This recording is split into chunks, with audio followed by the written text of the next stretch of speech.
vacuum stepped a young man, Scipio Africanus, who was destined to become a towering figure in Roman history. In the lineage of truly great Romans, the short list begins with Romulus, passes to Camillus, and then passes to Scipio, perhaps the greatest of them all. It was not until Julius Caesar 250 years later that Rome would again see a man with the stature of Scipio Africanus.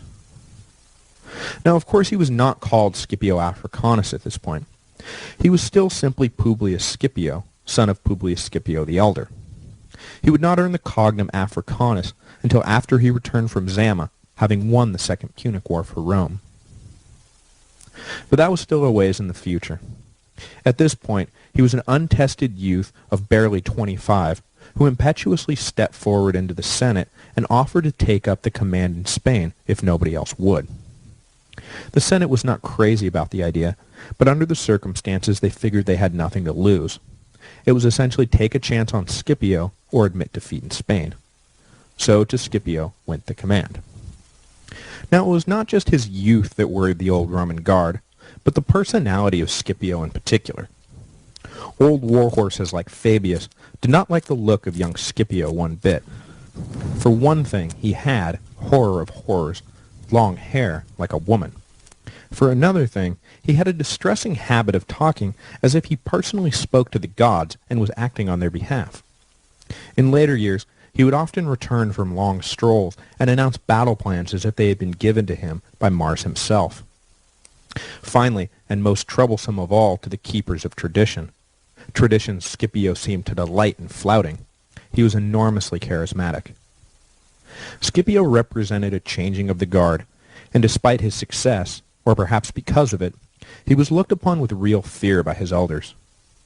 He was an incredibly magnetic cross between Jim Morrison, Alexander the Great, and Jesus. For those looking to keep things exactly as they are, a figure like that leads to many a sleepless night. But Scipio's flouting of tradition was the key to his success. He and old Fabius agreed on one thing, however.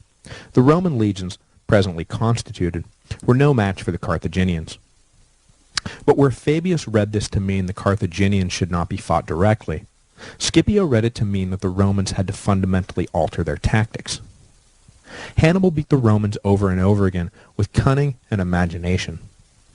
So where the Romans had previously shown nothing but uninspired plotting, Scipio hoped to give the Carthaginians a taste of their own medicine and outthink his opponents rather than simply try and outfight them. He arrived in Spain with 10,000 men in 210 BC with vague instructions to regain lost Roman territory.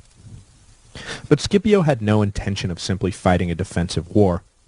His long-term goal was to end the war completely and saw Spain as his proving ground. If he succeeded here, the Senate might offer him overall command of the legions and allow him to pursue his real dream of invading North Africa and conquering Carthage. There was no way he could convince the conservative Senate today, but if he drove the Carthaginians out of Spain, he just might gain their ear.